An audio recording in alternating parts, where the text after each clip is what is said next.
the force in the world. That art thou. Behold but one in all things, the force within and the force without. There is a way to reality in and through the mind, and there is a way to reality in and through the world. Whether the path can be found by following either of these ways to the exclusion of the other is to be doubted. The third, best and hardest way is that which leads to the force simultaneously in the perceiver and in that which is perceived.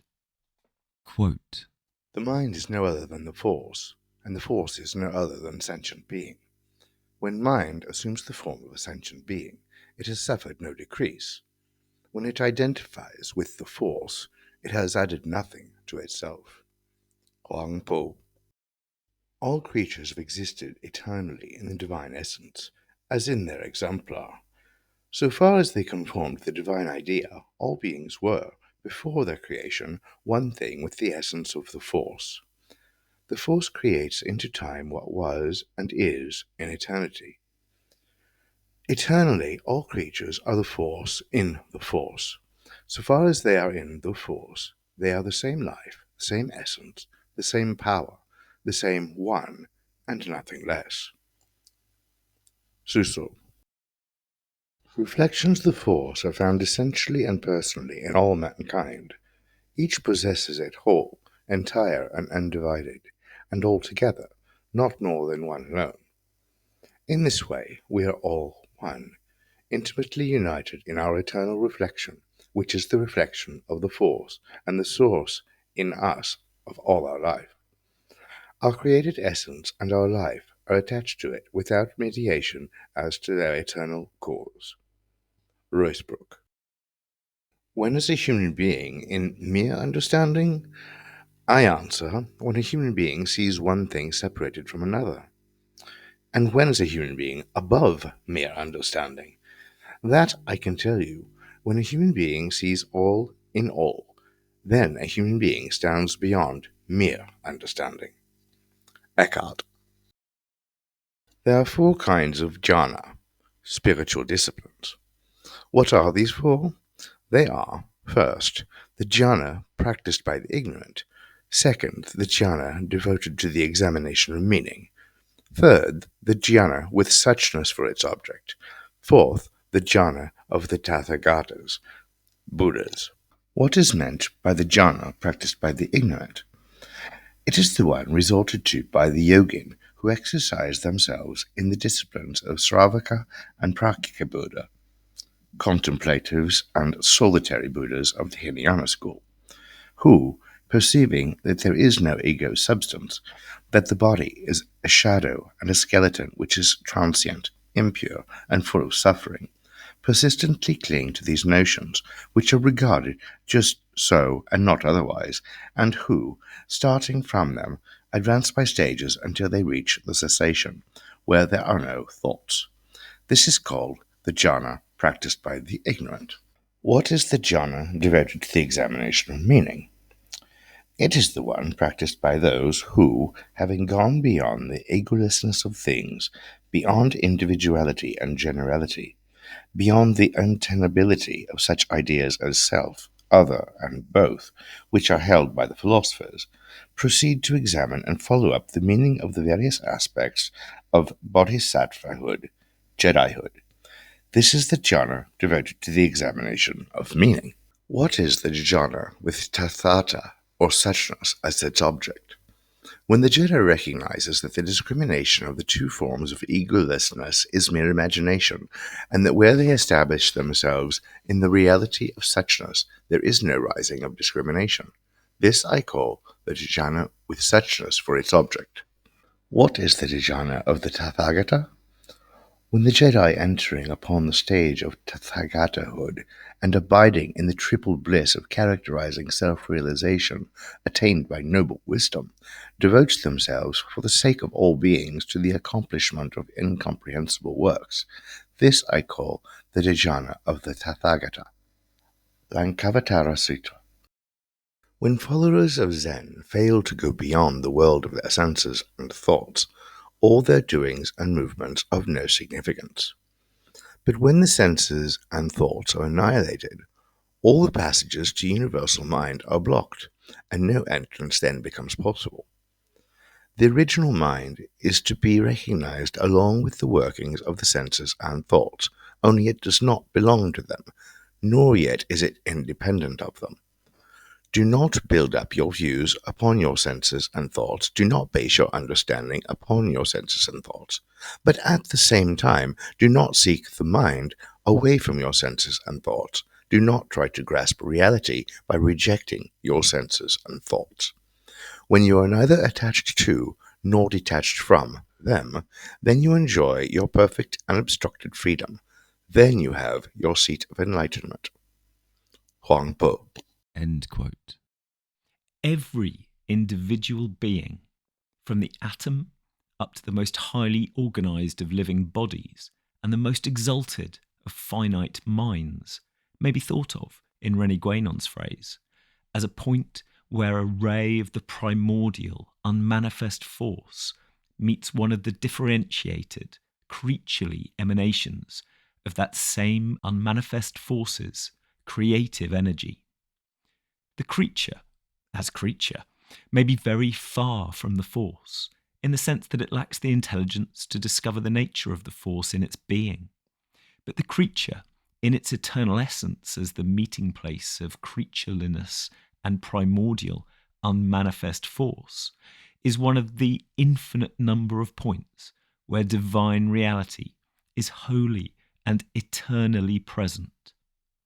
Because of this, rational beings can come to the unitive knowledge of the force. Non-rational and inanimate beings may reveal to rational beings the fullness of the force within their material forms. The poet's or the painter's vision of the divine in nature, the worshipper's awareness of a holy presence in the sacrament, symbol, or image, these are not entirely subjective. True, such perceptions cannot be had by all perceivers, for knowledge is a function of being. But the thing known is independent of the mode and nature of the knower. What the poet and the painter see and try to record for us is actually there, waiting to be apprehended by anyone who has the right kind of faculties. Similarly, in the image or sacramental object, the force is wholly present. Faith and devotion prepare the worshipper's mind for perceiving the ray of the unmanifest force at its point of intersection with the particular fragment of matter before them. Incidentally, by being worshipped, such symbols become the centres of that field of energy. The longings, emotions, and imaginations of those who kneel and for generations have knelt before a shrine create, as it were, an enduring vortex in the mental medium, so that the image lives with a secondary, inferior, divine life projected onto it by its worshippers, as well as with the primary divine life which, in common with all other animate and inanimate beings, it possesses in virtue of its relation to the force. The religious experience of sacramentalists and image worshippers may be perfectly genuine and objective, but it is not always or necessarily a direct experience of the manifest or unmanifest force. It may be, and perhaps in most cases it actually is, an experience of the field of energy generated by the minds of past and present worshippers and projected onto the sacramental object, where it sticks, so to speak, in a condition of what may be called second-hand objectivity, waiting to be perceived by minds suitably attuned to it. How desirable this kind of experience really is will have to be discussed in another chapter. All that need be said here is that the iconoclasts' contempt for sacraments and symbols as being nothing but mummery with sticks and stones is quite unjustified.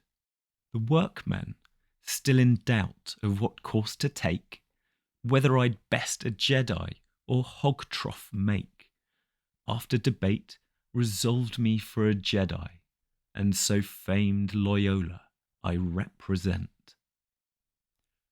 The all-too Protestant satirist forgot that the manifest force is in the hog trough, no less than in the Jedi. Lift the stone, and you will find me, affirms the best known of the Oxyrhynchus logia of Jesus. Cleave the wood, and I am there. Those who have personally and immediately realised the truth of this saying, and along with it, the truth of that art thou, are wholly delivered. Quote, The Sravaka, literally hero, the name given by the Mahayana Buddhists to the contemplatives of the Hinayana school, fail to perceive that mind, as it is in itself, has no stages, no causation. Disciplining themselves in the cause, they have attained the result and abide in the samadhi, contemplation, of emptiness for ever so many aeons. However, enlightened in this way, the Sravaka are not at all on the right track. From the point of view of the Bodhisattva Jedi, this is like suffering the torture of bondage. The Sravaka have buried themselves in emptiness and do not know how to get out of their quiet contemplation, for they have no insight into the Buddha nature itself. Maître. When enlightenment is perfected, a Jedi is free from the bondage of things, but does not seek to be delivered from things. Samsara, the world of becoming, is not hated by them, nor is nirvana loved. When perfect enlightenment shines, it is neither bondage nor deliverance. Pranabhata Sitra. The touch of earth is always reinvigorating to the children of the earth, even when they seek a superphysical knowledge. It may even be said that the superphysical can only be really mastered in its fullness, to its heights we can always reach, when we keep our feet firmly on the physical. Earth is its footing, says the Upanishad, whenever it reflects the force that manifests in the universe. Aurobindo. End quote. To its heights we can always reach. For those of us who are still splashing about in the lower ooze, the phrase has a rather ironical ring. Nevertheless, in the light of even the most distant acquaintance with the heights and the fullness, it is possible to understand what its author means. To discover the force exclusively within oneself is easier than to discover it not only there, but also in the outer world of minds and things and living creatures. It is easier because the heights within reveal themselves to those who are ready to exclude from their purview all that lies without. And though this exclusion may be a painful and mortifactory process, the fact remains that it is less arduous than the process of inclusion, by which we come to know the fullness as well as the heights of spiritual life. Where there is exclusive concentration on the heights within, temptations and distractions are avoided, and there is a general denial and suppression. But when the hope is to know the force inclusively, to realise the force in the world as well as in the individuated mind, temptations and distractions must not be avoided, but submitted to and used as opportunities for advance. There must be no suppression of outward turning activities, but a transformation of them so that they become sacramental. Mortification becomes more searching and more subtle.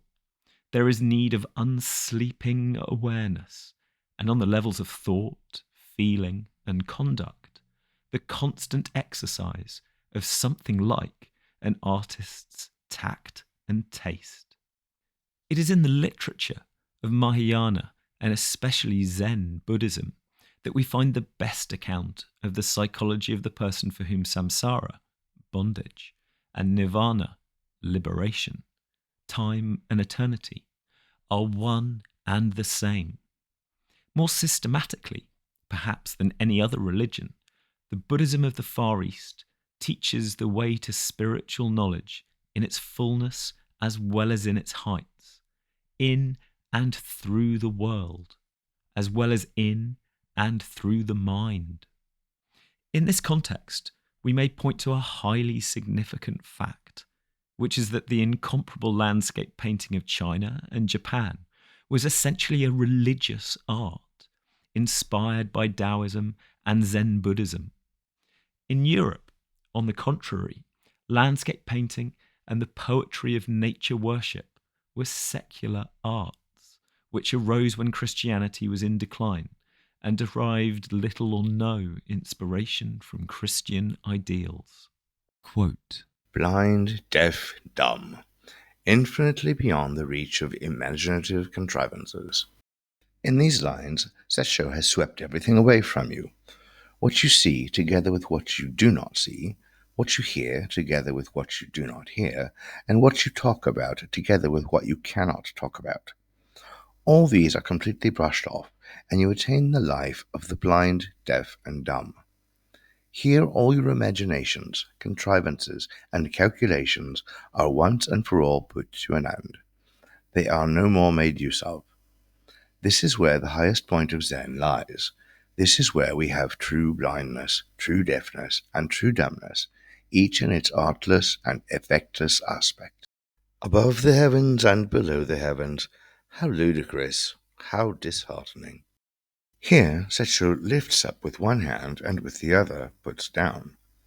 Tell me what he finds to be ludicrous, what he finds to be disheartening. It is ludicrous that this dumb person is not dumb after all, that this deaf person is not after all deaf. It is disheartening that the one who is not at all blind is blind for all that, and that the one who is not at all deaf is deaf for all that. Li Lu does not know how to discriminate right color. Li Lu lived in the reign of the Emperor Huang. He is said to have been able to distinguish the point of a soft hair at the distance of 100 paces. His eyesight was extraordinary. When the Emperor Huang took a pleasure cruise on the river Qi, he dropped his precious jewel in the water and made Li fetch it up. But he failed. The Emperor made Qi Gu search for it, but he also failed to find it. Later, Xiang Huang was ordered to get it, and he got it. Hence, when Xiang Huang goes down, the precious gem shines most brilliantly. But where Li Lu walks about, the waves rise even to the sky. When we come to these higher spheres, even the eyes of Li Lu are incapable of discriminating the right color. How can Shi Kuang recognize the mysterious tune? Shi Kuang was the son of Qin Kuang of Qin in the province of Qiang under the Chu dynasty. His other name was Tsuya. He could thoroughly distinguish the 5 sounds and the 6 notes. He could even hear the ants fighting on the other side of a hill. When Qin and Chu were at war, Shi Kuang could tell, just by softly fingering the strings of his lute, that the engagement would surely be unfavorable for Chu. In spite of his extraordinary sensitiveness, Sessho declares that he is unable to recognize the mysterious tune. After all, one who is not at all deaf is really deaf. The most exquisite note in the higher spheres is beyond the hearing of Shi Kuang. Says Sessho, I am not going to be a Li Lu nor a Shi Kuang, for what life can compare with this? Sitting quietly by the window, I watch the leaves fall and the flowers bloom as the seasons come and go. When one reaches this stage of realization, seeing is no seeing, hearing is no hearing. Preaching is no preaching. When hungry, one eats. When tired, one sleeps. Let the leaves fall. Let the flowers bloom as they like.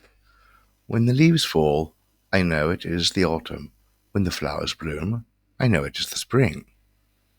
Having swept everything clean before you, Sechu now opens a passageway, saying, "Do you understand or not? An iron bar without a hole." He has done all he could for you. He is exhausted, only able to turn around and present you with this iron bar without a hole. It is a most significant expression.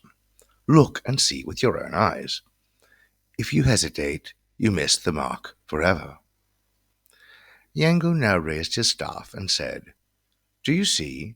He then struck his chair and said, "Do you hear?" Coming down from the chair, he said, "Was anything talked about?" Yango. End quote. What precisely is the significance of that iron bar without a hole? I do not pretend to know. Zen has always specialized in nonsense as a means of stimulating the mind to go forward to that which is beyond sense. So perhaps the point of the bar resides precisely in its pointlessness and in our disturbed, bewildered reaction to that pointlessness. Quote, "In the root, divine wisdom is the force. In the stem, she is all illusion. In the flower, she is all world. And in the fruit, all liberation." Tantra Tattva. The Sravakas and the Prakyeka Buddhas, when they reach the 8th stage of the Bodhisattva's discipline, become so intoxicated with the bliss of mental tranquility that they fail to realize that the visible world is nothing but the mind. They are still in the realm of individuation. Their insight is not yet pure. The Bodhisattvas, on the other hand, are alive to their original vows, flowing out of the all-embracing love that is in their hearts. They do not enter into nirvana, liberation, as a state separate from the world of becoming. They know that the visible world is nothing but a manifestation of mind itself, the mind, the force. Condensed from the Lankatara Sutra.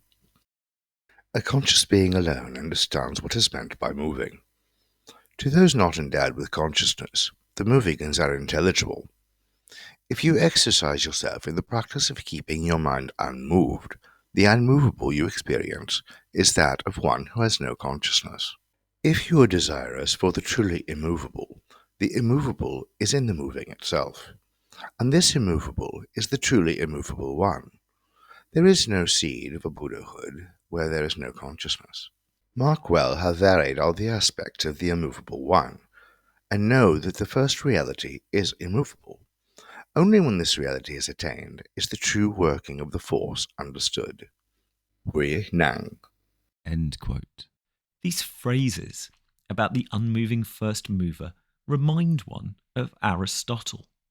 But between Aristotle and the exponents of the perennial philosophy of the Jedi, within the great religious traditions, there is this vast difference. Aristotle is primarily concerned with cosmology. The perennial philosophers are primarily concerned with liberation and enlightenment. Aristotle is content to know about the unmoving mover from the outside, and theoretically, the aim of the perennial philosophers is to become directly aware of it, to know it unitively, so that they and others may actually become the unmoving one. This unitive knowledge can be knowledge in the heights, or knowledge in the fullness, or knowledge simultaneously in the heights and the fullness. Spiritual knowledge exclusively in the heights of the mind was rejected by Mahayana Buddhism as inadequate. The similar rejection of quietism within the Christian tradition will be touched upon in the chapter on contemplation. Meanwhile, it is interesting to find that the problem which aroused such acrimonious debate throughout 17th century Europe had arisen for the Buddhists at a considerably earlier epoch But whereas in Catholic Europe, the outcome of the battle over Molinos was to all intents and purposes the extinction of mysticism for the best part of 2 centuries, in Asia, the two parties were tolerant enough to agree to differ. Jnana spirituality continued to explore the heights within, while the Mahayanist masters held up the ideal not of the avatar, but of the bodhisattva, the Jedi, and pointed the way to spiritual knowledge in its fullness as well as in its heights. What follows is a poetical account by a Zen Jedi of the 18th century of the state of those who have realized the Zen ideal. Quote, Abiding with the non-particular which is in particulars, going or returning, they remain forever unmoved. Taking hold of the not-thought which lies in thoughts, in their every act they hear the voice of truth. How boundless the sky of contemplation! How transparent the moonlight of the fourfold wisdom! As the truth reveals itself in its eternal tranquillity, this very earth is the lotus land of purity, and this body is the body of the force. Hakuin. Nature's intent is neither food, nor drink, nor clothing, nor comfort, nor anything else from which the force is left out. Whether you like it or not, whether you know it or not, nature secretly seeks and hunts and tries to ferret out the track in which the force may be found. Eckhart. Any flea, as it is in the force, is nobler than the highest of the angels in themselves. Eckhart. My inner identity relishes things, not as creatures, but as gifts of the force. But to my innermost identity they savour not the gift of the force, but of ever and aye. Eckhart. Your enjoyment of the world is never right till every morning you awake in liberation. See yourself in your Father's palace, and look upon the skies, the earth, and the air as celestial joys, having such a reverent esteem of all, as if you were among the angels.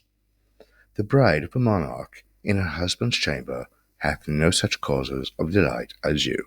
You never enjoy the world aright, till the sea itself flows in your veins, till you are clothed in the heavens and crowned with the stars, and perceive yourself to be the sole heir of the whole world, and more than so, because the people in it are each one sole heirs as well as you, till you can sing and rejoice and delight in the force, as misers do in gold, and kings in sceptres, you can never enjoy the world. Till your spirit fills the whole world, and the stars are your jewels, till you are as familiar with the ways of the force in all ages as with your chair and table, till you are intimately acquainted with that shoddy nothing out of which the world was made, till you love people as to desire their happiness with a thirst equal to the zeal of your own, till you delight in the force for being a good to all, you never enjoy the world. Till you feel it more than your private estate, and are more present in the world, considering the glories and beauties there, than in your own house. Till you remember how lately you were made, and how beautiful it was when you came into it, and more rejoice in the palace of your glory than if it had been made to-day morning. Yet further, you never enjoyed the world aright, till you so love the beauty of enjoying it, that you are covetous and earnest to persuade others to enjoy it, and so perfectly hate the abominable corruption of humanity in despising it, that you had rather suffer the flames of hell than willingly be guilty of their error. The world is a mirror of infinite beauty, yet nobody sees it. It is a temple of majesty, yet nobody regards it. It is a region of light and peace, yet people disrupt it. It is the paradise of the force. It is more to people since they are fallen than it was before. It is the place of angels and the gate of liberation. When Jacob walked out of his dream, he said, "The force is here, and I did not know it." How awesome is this place! This is none other than the abode of the force and the gate of liberation. Thomas Traherne. End quote. Before going on to discuss the means whereby it is possible to come to the fullness as well as the height of spiritual knowledge, Let us briefly consider the experience of those who have been privileged to behold the force in all things, but have made no efforts to perceive it within themselves. A great deal of interesting material on this subject may be found in Buck's Cosmic Consciousness. All that need be said here is that such cosmic consciousness may come unsought and is in the nature of what Catholic theologians call a gratuitous grace. One may have a gratuitous grace, the power of healing, for example, or foreknowledge, while in a state of mortal sin, and the gift is neither necessary to nor sufficient for liberation. At best, such sudden accessions of cosmic consciousness, as described by Buck, are merely unusual invitations to further personal effort in the direction of the inner height, as well as the external fullness of knowledge of the force. In a great many cases, the invitation is not accepted. The gift is prized for the ecstatic pleasure it brings. Its coming is remembered nostalgically, and if the recipient happens to be a poet, written about with eloquence, as Byron, for example, wrote in a splendid passage of Childe Harold, as Wordsworth wrote in Tintern Abbey and the Prelude. In these matters, no human being may presume to pass definitive judgment upon another human being, but it is at least permissible to say that, on the basis of the biographical evidence, there is no reason to suppose that either Wordsworth or Byron ever seriously did anything about the theophanies they described. Nor is there any evidence that these theophanies were of themselves sufficient to transform their characters. That enormous egotism to which De Quincey and Keats and Haydn bear witness seems to have remained with Wordsworth to the end, and Byron was as fascinatingly and tragi-comically Byronic after he had beheld the force in all things as he was before. In this context, it is interesting to compare Wordsworth with another great nature lover and man of letters, St. Bernard.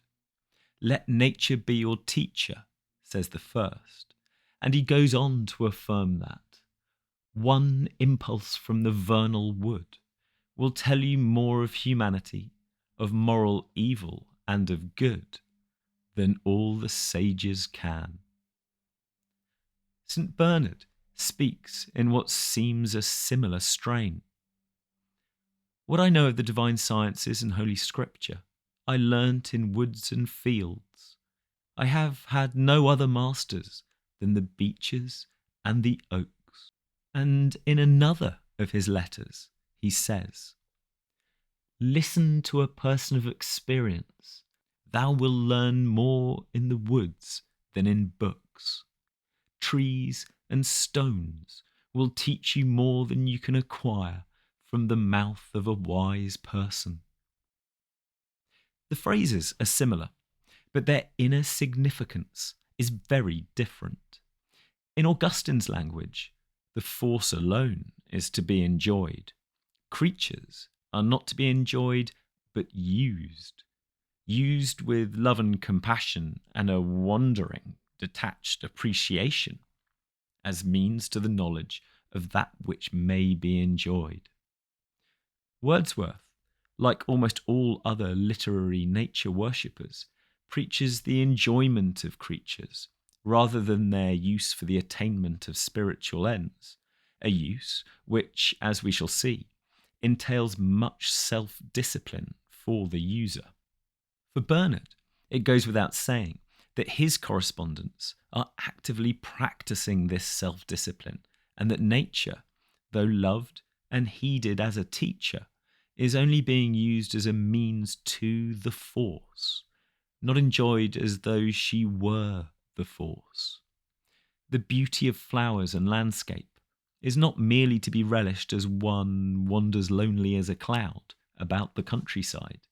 It is not merely to be pleasurably remembered when one is lying in vacant or in pensive mood, on the sofa in the library after tea. The reaction must be a little more strenuous and purposeful. Here, my friends, says an ancient Buddhist author, are the roots of trees. Here are empty places. Meditate. The truth is, of course, that the world is only for those who have truly apprehended it. For, in Philo's words, even though people may be incapable of making themselves worthy of the creator of the cosmos, they ought to try to make themselves worthy of the cosmos. They ought to transform themselves from being people into the nature of the cosmos and become, if one may say so, a little cosmos.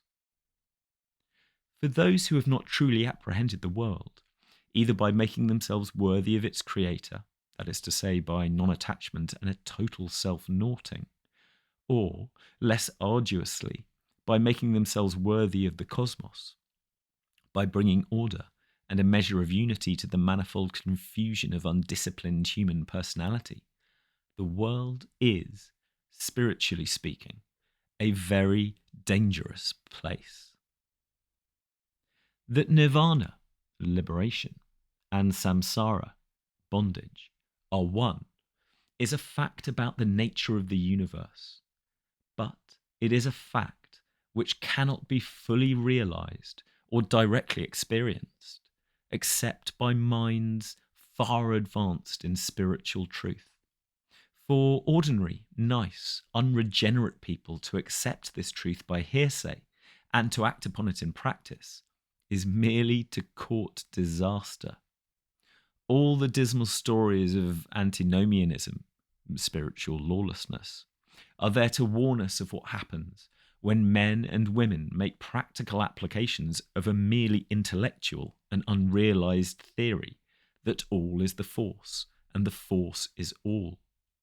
And hardly less depressing than the spectacle of antinomianism is that of the earnestly respectable, well-rounded life of good citizens who do their best to live sacramentally, but don't in fact have any direct acquaintance with that for which the sacramental activity really stands. Dr. Oman, in his The Natural and the Supernatural, writes at length on the theme that reconciliation to the evanescent is revelation of the eternal.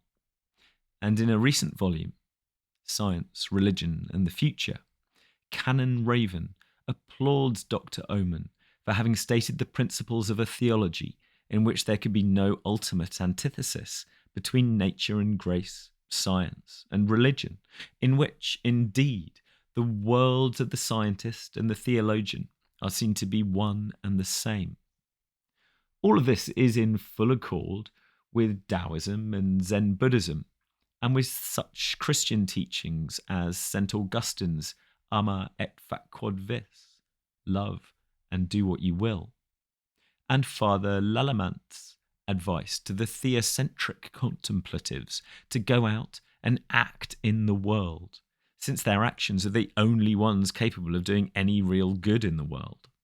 But what neither Dr. Oman nor Canon Raven makes sufficiently clear is that nature and grace, samsara and nirvana, perpetual perishing and eternity, are really and experientially one only to persons who have fulfilled certain conditions.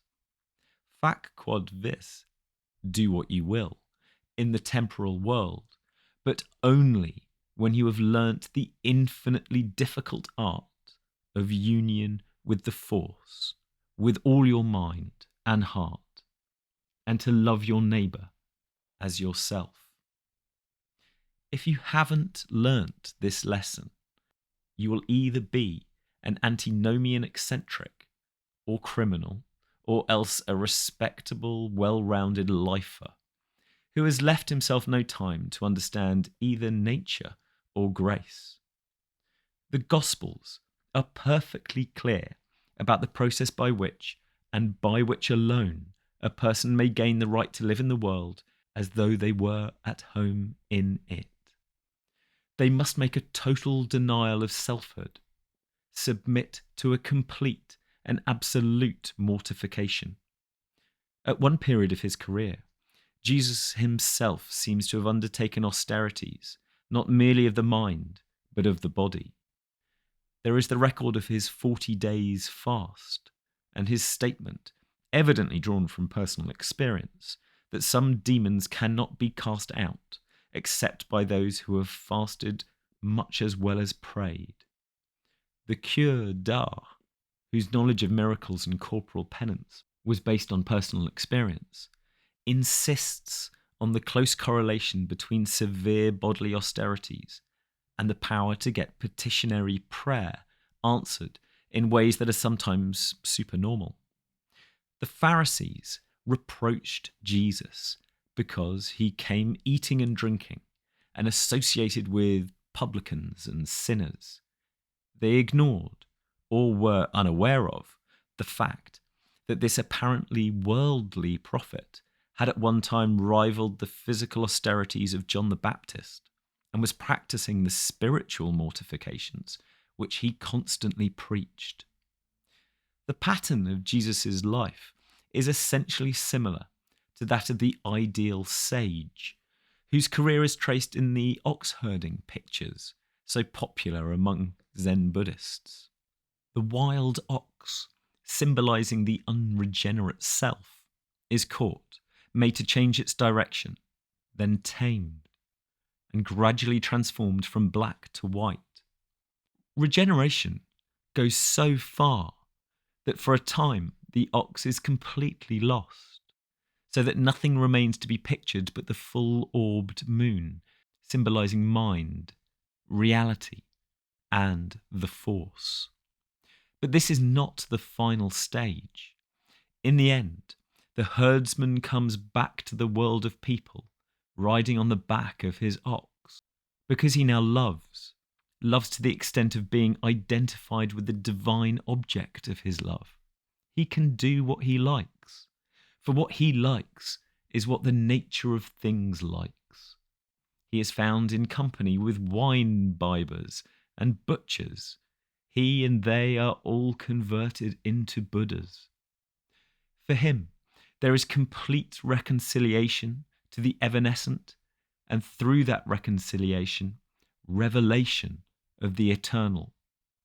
But for nice, ordinary, unregenerate people, the only reconciliation to the evanescent is that of indulged passions, of distractions submitted to and enjoyed. To tell such persons that evanescence and eternity are the same, and not immediately to qualify the statement, is positively fatal, for, in practice, they are not the same except to the Jedi. And there is no record that anybody ever came to sanctity who did not, at the outset of his or her career, behave as if evanescence and eternity, nature and grace were profoundly different and in many respects incompatible. As always, the path of spirituality is a knife edge between abysses. On one side is the danger of mere rejection and escape. On the other, the danger of mere acceptance and the enjoyment of things which should only be used as instruments or symbols. The versified caption, which accompanies the last of the ox-herding pictures, runs as follows. Quote, Even beyond the ultimate limit, there extends a passageway by which the Jedi comes back to the 6 realms of existence. Every worldly affair is now a work of the Force, and wherever the Jedi goes, they find their home. Like a gem, they stand out even in the mud. Like pure gold, they shine even in the furnace. Along the endless road of birth and death, the Jedi walk sufficient unto themselves.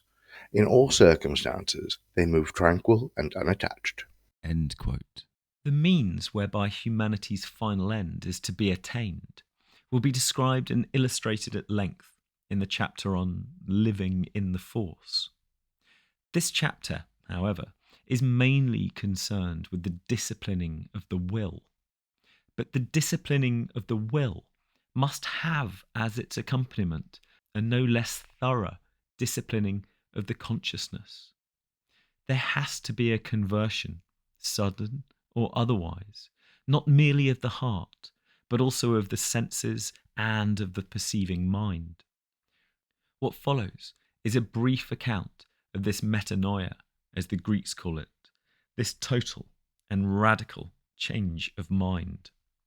It is in the Indian and Far Eastern formulations of the perennial philosophy of the Jedi that this subject is most systematically treated. What is prescribed is a process of conscious discrimination between the personal self and the self that is identical to the Force, between the individual ego and the universal mind.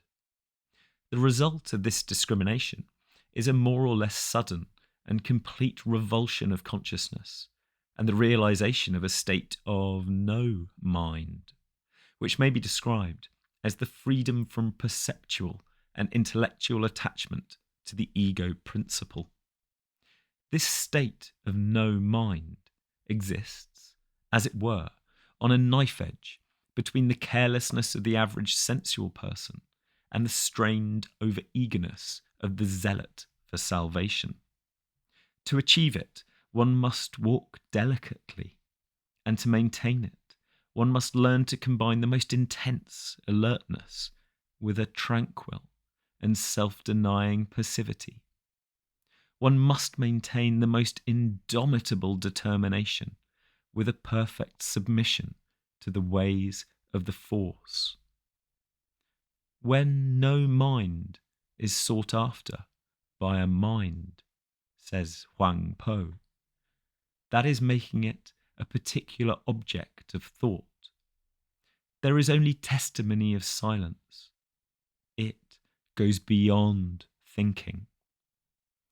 In other words, we, as separate individuals, must not try to think it, but rather permit ourselves to be thought by it. Similarly, in the Diamond Sutra, we read that if a bodhisattva, in their attempt to realize suchness, retains the thought of an ego, a person, a separate being, or a mind, they are no longer a bodhisattva. Al-Ghazali, the philosopher of Sufism, also stresses the need for intellectual humbleness and docility. If the thought that they are effaced from self occurs to one who is in fana, a term roughly corresponding to Zen's no mind or mushin, that is a defect. The highest state is to be effaced from effacement. There is an ecstatic effacement from effacement in the interior heights of the Force, and there is another, more comprehensive effacement from effacement, not only in the inner heights, but also in and through the world, in the waking, everyday knowledge of the Force in its manifest fullness. Quote, A person must become truly poor and as free from their own creaturely will as they were when they were born. And I tell you, by the eternal truth, that so long as you desire to fulfill the will of the Force and have any hankering after eternity and the Force, for just so long you are not truly poor. That person alone has true spiritual poverty, who wills nothing, knows nothing, desires nothing. Eckhart. The perfect way knows no difficulties, except that it refuses to make preferences. Only when freed from hate and love does it reveal itself fully and without disguise. 1/10 of an inch difference, and heaven and earth are set apart. If you wish to see it before your own eyes, have no fixed thoughts either for or against it. To set up what you like against what you dislike, this is the disease of the mind. When the deep meaning of the way is not understood, peace of mind is disturbed to no purpose. Pursue not the outer entanglements, dwell not in the inner void. Be serene in the oneness of things, and dualism vanishes of itself. When you strive to gain quiescence by stopping motion, the quiescence so gained is ever in motion. So long as you tarry in such dualism, how can you realize oneness? And when oneness is not thoroughly grasped, loss is sustained in two ways. The denying of external reality is the assertion of it, and the assertion of emptiness, the absolute, is the denying of it. Transformations going on in the empty world that confronts us appear to be real because of ignorance. Do not strive to seek after the true, only cease to cherish opinions. The true exists because of the one, but hold not even to this one. When a mind is not disturbed, the 10,000 things offer no offence. If an eye never falls asleep, all dreams will cease of themselves. If the mind retains its absoluteness, the 10,000 things are of one substance. When the deep mystery of one reality is fathomed, all of a sudden we forget the external entanglements. When the 10,000 things are viewed in their oneness, we return to the origin and remain where we have always been. One in all in one. If only this is realized, no more worry about not being perfect. When universal mind and each believing mind are not divided, and undivided are each believing mind and universal mind, this is where words fail, for it is not of the past, present, or future. Do what you are doing now, suffer what you are suffering now. To do all this with holiness, nothing need be changed but your hearts. Sanctity consists in willing what happens to us by the order of the force. J.P. de Caussade. End quote.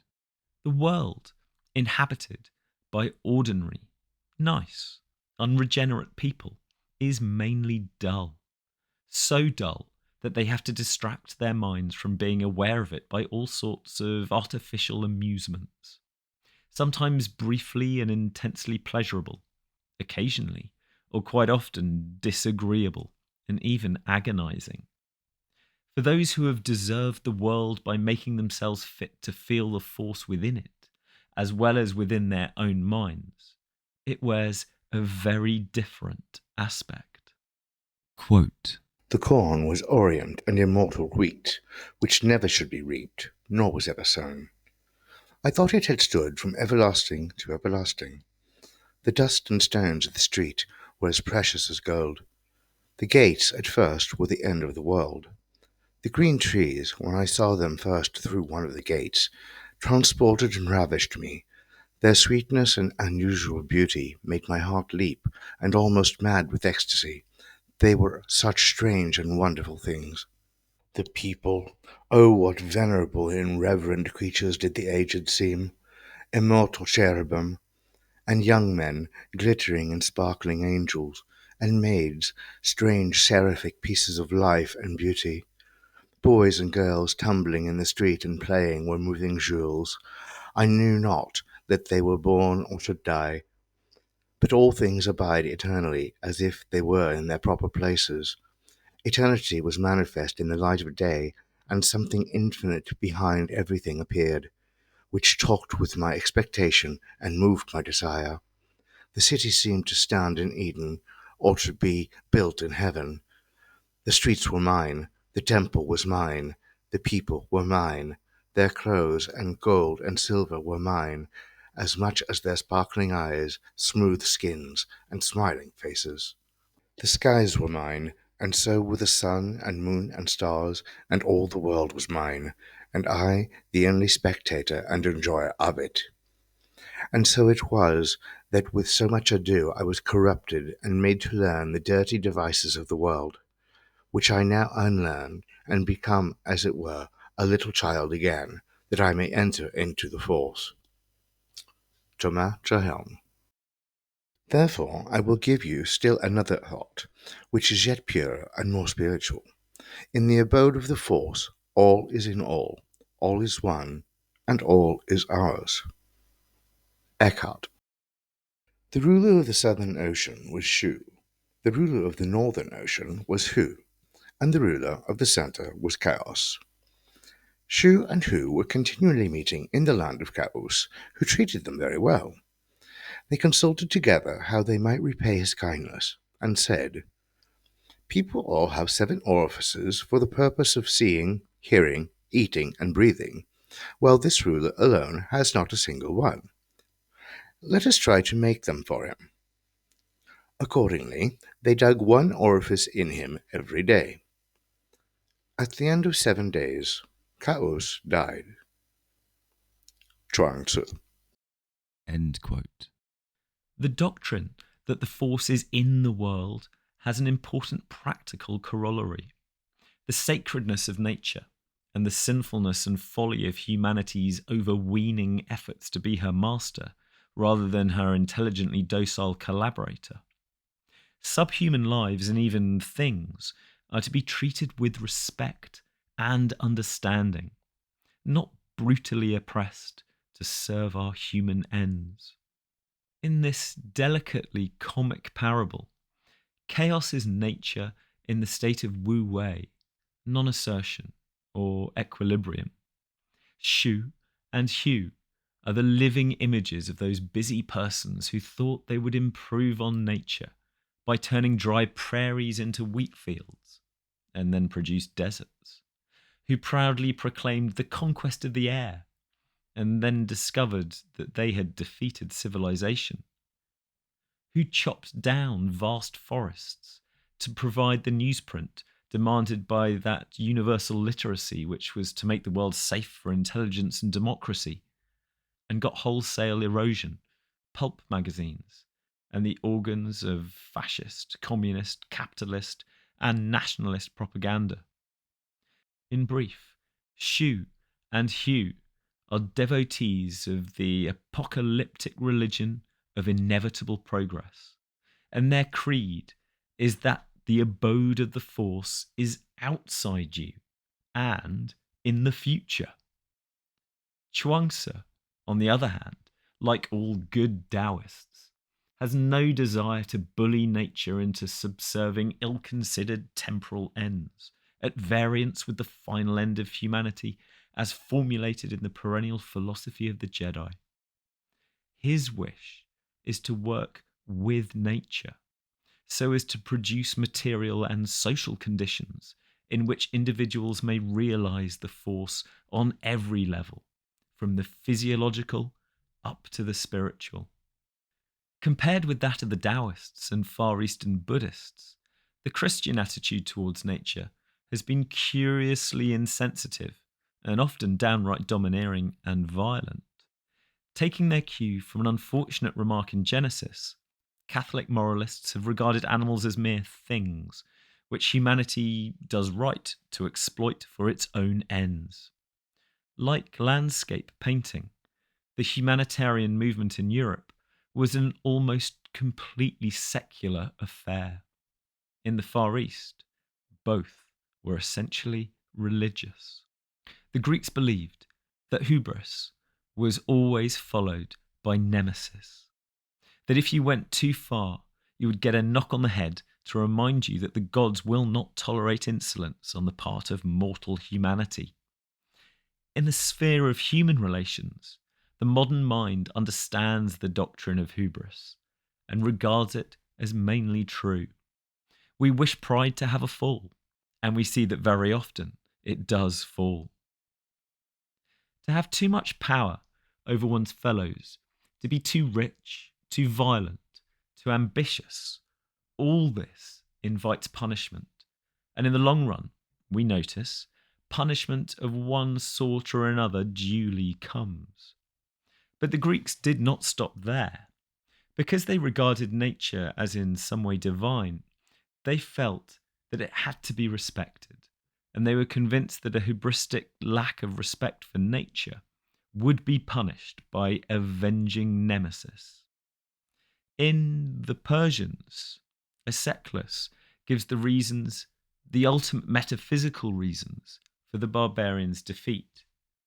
Xerxes was punished for 2 offences: overweening imperialism directed against the Athenians, and overweening imperialism directed against nature. He tried to enslave his fellow people, and he tried to enslave the sea by building a bridge across the Hell's Pont. Atossa. From shore to shore he bridged the Hell's Pont. Ghost of Darius. What? Could he chain the mighty Bosphorus? Atossa. Even so, some god assisting his design. Ghost of Darius. Some god of power to cloud his better sense. Today, we recognize and condemn the first kind of imperialism, but most of us ignore the existence and even the very possibility of the second. And yet the author of Erewhon was certainly not a fool. And now that we are paying the appalling price for our much touted conquest of nature, his book seems more topical than ever. And Butler was not the only 19th century skeptic in regard to inevitable progress. A generation or more before him, Alfred de Vigny, was writing about the new technological marvel of his days, the steam engine, writing in a tone very different from the enthusiastic roarings and trumpetings of his great contemporary Victor Hugo. Quote, Sur le taureau de fer qui fume, souffle et beugle, l'homme est monté trop tôt. Nul ne connaît encore quels orages en lui porte ce rude aveugle, et le gai voyageur lui livre son trésor. End quote. And a little later, in the same poem, he adds, quote, Tous se sont dit, allons, mais aucun n'est le maître d'un dragon mugissant qu'un savant a fait naître. Nous nous sommes joués à plus fort que nous tous. End quote. Looking backwards across the carnage and the devastation, we can see that Vigny was perfectly right. None of those gay travellers, of whom Victor Hugo was the most vociferously eloquent, had the faintest notion where that first, funny little puffing Billy was taking them. Or rather, they had a very clear notion, but it happened to be entirely false. For they were convinced that Puffing Billy was hauling them at full speed towards universal peace and the brotherhood of man, while the newspapers, which they were so proud of being able to read as the train rumbled along towards its utopian destination not more than 50 years or so away, were the guarantee that liberty and reason would soon be everywhere triumphant.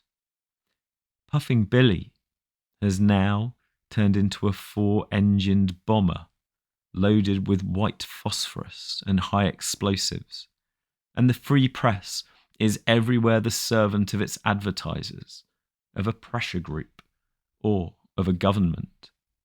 And yet, for some inexplicable reason, the travellers, now far from gay, still hold fast to the religion of inevitable progress, which is, in the last analysis, the hope and faith, in the teeth of all human experience, that one can get something for nothing. How much saner and more realistic is the Greek view that every victory has to be paid for, and that for some victories, the price exacted is so high that it outweighs any advantage that may be obtained. Modern humanity no longer regards nature as being in any sense divine, and feels perfectly free to behave towards her as an overweening conqueror and tyrant. The spoils of recent technological imperialism have been enormous, but meanwhile Nemesis has seen to it that we get our kicks as well as halfpence. For example, has the ability to travel in 12 hours from New York to Los Angeles given any more pleasure to the human race than the dropping of bombs and fire has given pain? There is no known method of computing the amount of felicity or goodness in the world at large.